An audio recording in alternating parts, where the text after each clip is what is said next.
students. I wonder what they're doing all the way out here. Oh well. Looks like things are gonna start getting interesting.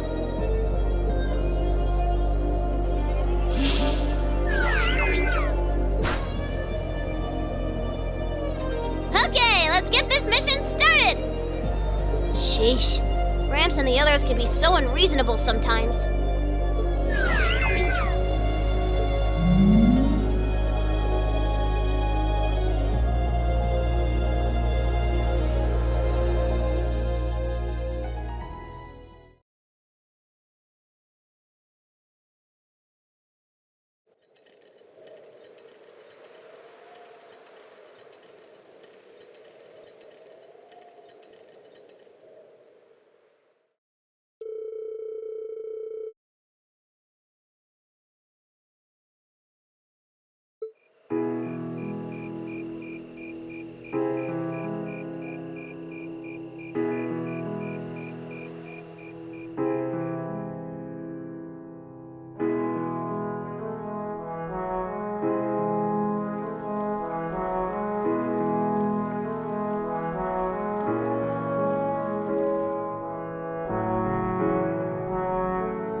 I'm such an idiot. What am I even doing?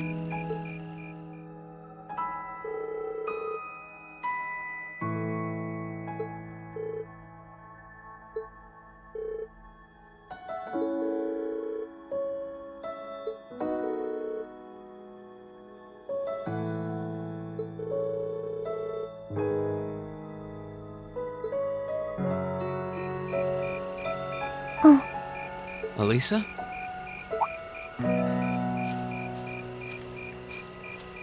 Oh, Green. Well, what are you doing out here? Did you eat too much? My mouth says no, but my stomach's thinking yes. You doing okay? You seem a bit unsteady there. Nothing like that. I'm just feeling a little out of it. I'm just going to stay out here for a while and get some fresh air. Then I'll be Whoa! Sorry about that. See? What did I tell you? We've been riding all day. I'm not surprised you're feeling tired. Riding a horse really takes it out of you. I guess you're right. Why didn't that occur to me before?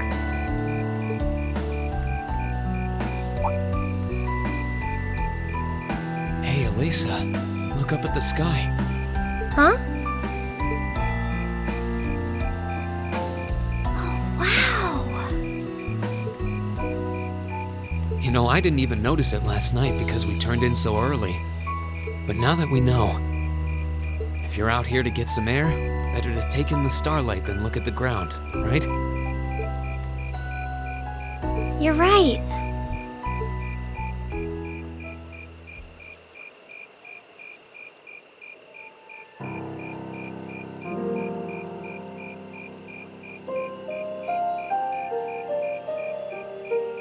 My father was a technician. 8 years ago, he passed away. My family was never really the same after that. Mother was director of the company back then. She focused all of her energy on making the Rhineford group even bigger. She used to treasure our family, but after that, it's like she could barely spare a thought for us. Oh. She did seem like a talented businesswoman when we met her. Well, more than talented to run the Rhineford group. What you saw in Ruhr Station was just a watered-down version of her normal intensity. We'd be able to have dinner together maybe once every 3 months, and that's being generous. But at least I wasn't alone. Grandfather and Sharon were always there for me. That's how it was, huh? I guess you've known Sharon for a long time then. Yeah, my mother hired her about 7 years ago. Being a Rhineford and all, I never had many people I could really call friends when I was young. The nobles looked down on me, of course, but the common people treated me like I was different from them, too. At least with my grandfather and Sharon around, I never felt totally alone. Grandfather introduced me to all kinds of different hobbies, like horseback riding and playing the violin. Sharon taught me self-defense and archery, and all the high society etiquette expected of a lady. Meanwhile, my mother kept expanding the company completely against the wishes of my grandfather, the chairman. I see. Though, hasn't Rhineford always been a big industrial company? Kind of, yeah. Even back then, they took on projects in all fields, from steel mills to railway construction to guns and tanks. It's not surprising there are people out there who like to call the company a merchant of death. I can't say I completely agree with that side of the company, but I've never felt embarrassed or ashamed about it. But a few years ago, the Rhineford group finally went too far. What do you mean? Those 2 railway guns set up in Gorelia Fortress on the eastern edge of the Empire? You know about those, right? Yeah, I've heard of them. They're supposed to have the longest range of any orbital cannon in the world. I've only seen their spec sheets, but the destruction they're capable of is terrifying. Erebonia's still fighting with Calvert over Crossbell, and those guns are capable of targeting any point in Crossbell State. In just a couple hours, they could wipe Crossbell City and its 500,000 citizens off the map. No way. That's way beyond being a weapon of war. More like an instrument of massacre. I couldn't agree more. And neither could my grandfather, who supervised their construction. Even though my mother was the one who signed off on the project, my grandfather regretted it like the decision was his. As he was hesitating over whether to hand them over to the Imperial Army, my mother betrayed him. What? She went behind his back and secured the support of all of Rhineford's major shareholders. Everyone from Ruhr's ruling lord Marquis Ragnar to the top brass of the Imperial Army was on her side. In the face of such overwhelming pressure from all sides, my grandfather was forced to capitulate. He stepped down as chairman, and my mother wasted no time taking his place. That's when my grandfather decided to leave the company entirely. And me. I thought I'd at least have Sharon on my side, but she just did whatever my mother told her to do. It's been 5 years since then already. Oh.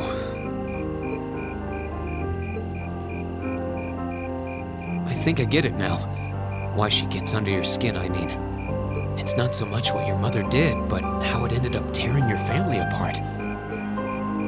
Yeah.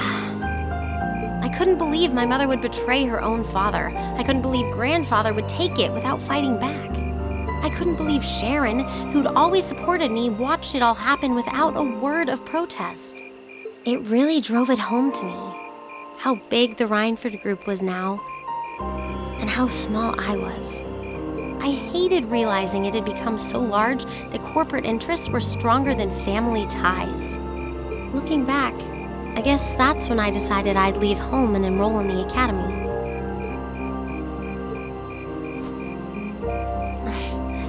Even when I ran, I couldn't go far enough to escape my mother's shadow, or the Rhineford name. Then I come here and find my grandfather happily enjoying a whole new life without a care in the world. When I stepped outside, I was feeling so lost, so frustrated, wondering what I'd been doing all this time. But it's kind of strange, you know? I look up at the stars and it feels like I can escape the gravity of everything. I think I'm finally starting to understand why my grandfather chose to leave it all behind and move out here in the first place.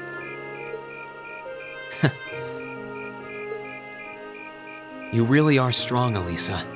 Stronger than you realize. You were finally ready to talk about it, about your family and the company and everything. So maybe you found what you were looking for to move past that, right? Maybe you're right. But I don't think I would have been able to if I hadn't enrolled at the academy. Meeting everyone in Class 7, the lacrosse club, you, I'm a better person for it. Your support has already made a difference. So, thanks. Thanks for worrying about me. And thanks for reminding me to look up, not down. Anytime. Though, truth be told, I came to check on you because Emma asked me to. Sorry to ruin the moment. I thought that might be the case. Oh well, there's always next time.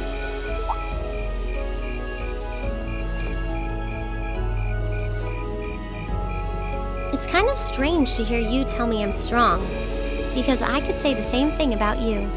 You always seem to get thrust into the role of leader, someone we can count on to keep us on track. I guess running errands on all my free days is really helping me buckle down. Still, I feel like I've got a long way to go, especially when I keep running from myself. Huh? Remember back in Celtic? I said that I came to the academy to find myself. But sometimes, I wonder if maybe I just wanted to get away. From my family, from myself. Oh. Do you not get along well with your family? Oh, I do.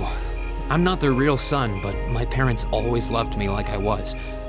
My sister and I, we've had our differences, especially lately, but we still get along pretty well.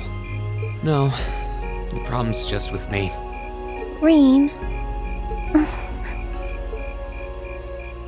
Still, I suppose the fact you were finally ready to talk about it means that maybe you found what you were looking for to move past that, right? Who'd have thought I'd have the chance to feed you your own good advice so soon? I can't believe you can just say things like that with a straight face. Maybe being on the receiving end every now and then will do you some good. All right, you got me. I admit defeat.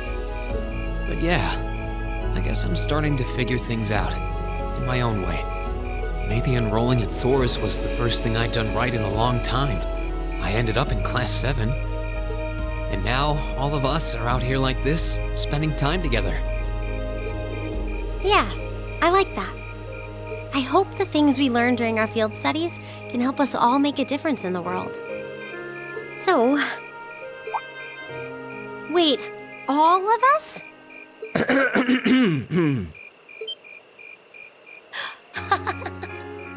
You two were gone so long that we started to get a little worried.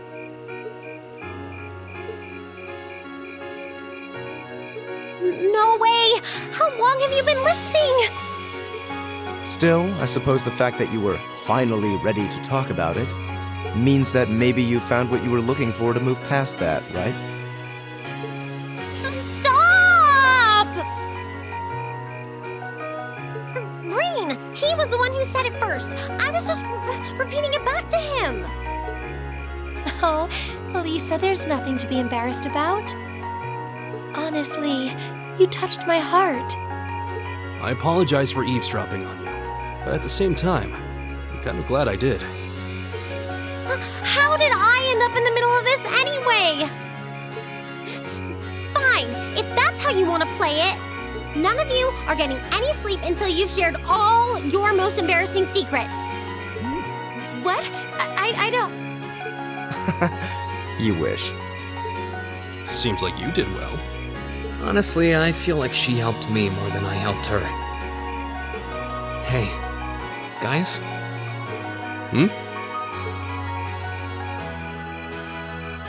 This is a really beautiful place.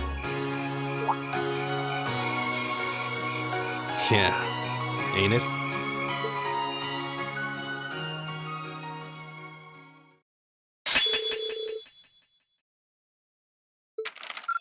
Ooh, you're moving up in the world. I've got a little reward here for you. Keep up the good work.